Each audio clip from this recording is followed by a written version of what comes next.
How's this? No, I don't like Somalis. I don't want them in my country, and they bring absolutely nothing of value here. And I know people are gonna sit there and scream and cry, oh my gosh, the statistics, they're so racist. But at the end of the day, the facts are the facts, and I'm not going to apologize for that. I mean, genuinely, what have they brought of value here? And I'm not saying that they're all bad on an individual level. I understand that people who lack nuance aren't going to be able to comprehend that as a collective they're bad. Individuals, I'm sure that there are some that are fine, just like any other population. But if you look at the violent crime statistics, you would see that it's not stopping when they get to America. Somalia has a terrible problem with violent crime. They come into places like Minnesota, and despite being an extremely disproportionate amount of the population, their violent crime rates are sky high. It's absolutely disgusting, doing some of the worst atrocities like raping young girls, because over there in their country, they do not value women. They do not see them as an equal, and they are totally okay with things like child marriage. In fact, when there was a law proposed to raise the marriage age to 18 years old, the protest got so bad from the grown men that the courts decided that they were just going to leave it at the age of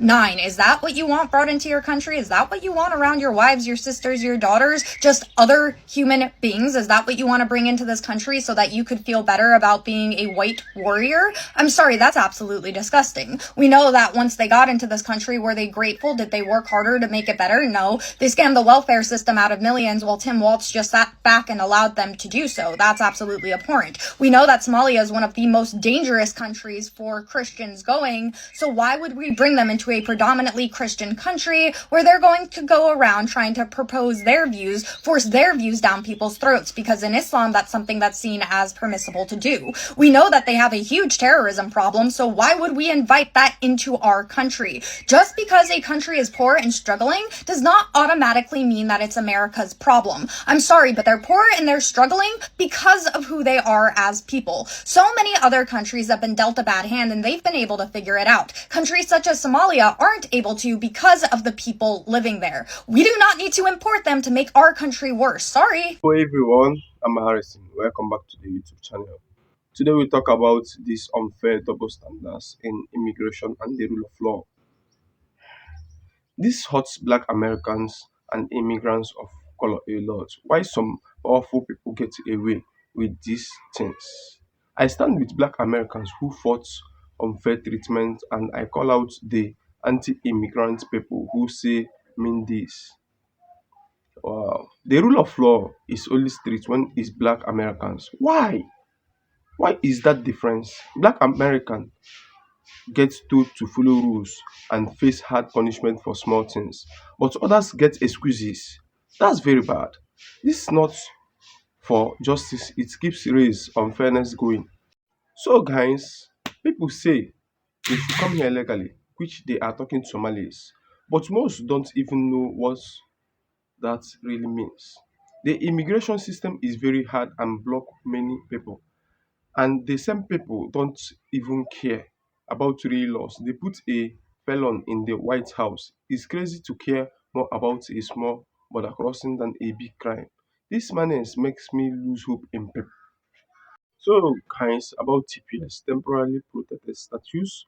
Some say it's just temporary, like leaving your door open, and Somalis should have left or paid more. But TPS helps people escape war and danger. Somalis have TPS since the 19th because home is their home is unsafe. They work, pay tax, and help here. Calling them freeloaders is wrong and mean. Recently, TPS for Somalis ends in March 2026, forcing people back to danger. Even African countries say we don't want deported Somalis here. Deportation just move pen around is not a flex. So guys, I want you to watch this video. I will be back for a good communication. The Ugandan government has announced that it will not grant refugee status to the citizens of Ethiopia, Somalia and Eritrea moving forward. Kampala says that these nations are not experiencing widespread armed conflicts and therefore their citizens are ineligible to seek refuge in Uganda. The decision by President Yoweri Museveni's administration comes amid a decline in international donor support. According to the government, Uganda's refugee population is nearly 2 million, thereby straining state resources. The East African nation is among 5 of the world's largest refugee hosting countries. On Wednesday, November 26, 2025, Uganda's Daily Monitor newspaper reported that the country's minister in charge of disaster preparedness and refugees had instructed the immigration department to stop accepting refugees from Ethiopia, Somalia, and Eritrea. According to the minister, Hilary Onek, there is no war in the mentioned countries. Onek added that Uganda was in talks with the 3 governments to enable their citizens go back. The minister, however, clarified that the Ugandan government will not revoke refugee status from those already registered, but it will not accept new arrivals from the 3 Horn of Africa nations. The United Nations says the conditions for seeking refuge in Uganda include fear of harm over race, religion, nationality, political opinion, or membership in a particular social group. The Ugandan government says it has witnessed a surge in refugee arrivals from the neighboring Democratic Republic of Congo, DRC, and South Sudan. Refugee Affairs Minister Onek revealed this recently in Uganda's northern district of Gulu during the official handover of more than 2,500 metric tons of rice worth 2.9 million US dollars. The rice donation is expected to support 600,000 refugees in 13 settlements and 200,000 school children in Karamoja sub-region for 1 year. Previously, Uganda received approximately 240 million US dollars annually from the UN Agency for Refugees, UNHCR, but is currently getting less than 100 million US dollars for refugee support. For 2025, the government says it has received 18 million US dollars for refugee welfare, an amount way below the support program's required budget. President Museveni's administration states that it has been compelled to dip into its pocket to finance the needs of the refuge seekers.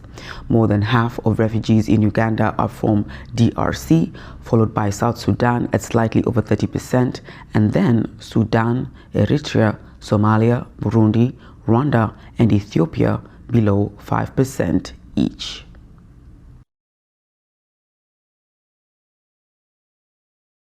Minneapolis, large Somali population, and we saw the results of that was American intervention in Somalia, made famous by the Black Hawk Down movie and how those great Americans, so many of them gave their lives or came home injured. A lot of our intervention in Somalia caused people leaving Somalia.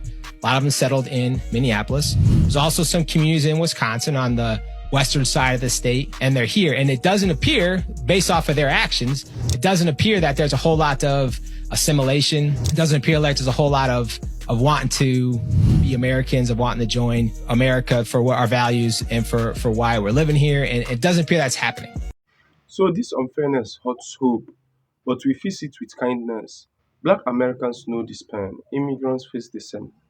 They left fighters for fair justice and kind rules for everyone. If you agree, like, share, and subscribe below. So, how do you see this unfair double standards? Stay kind. Peace.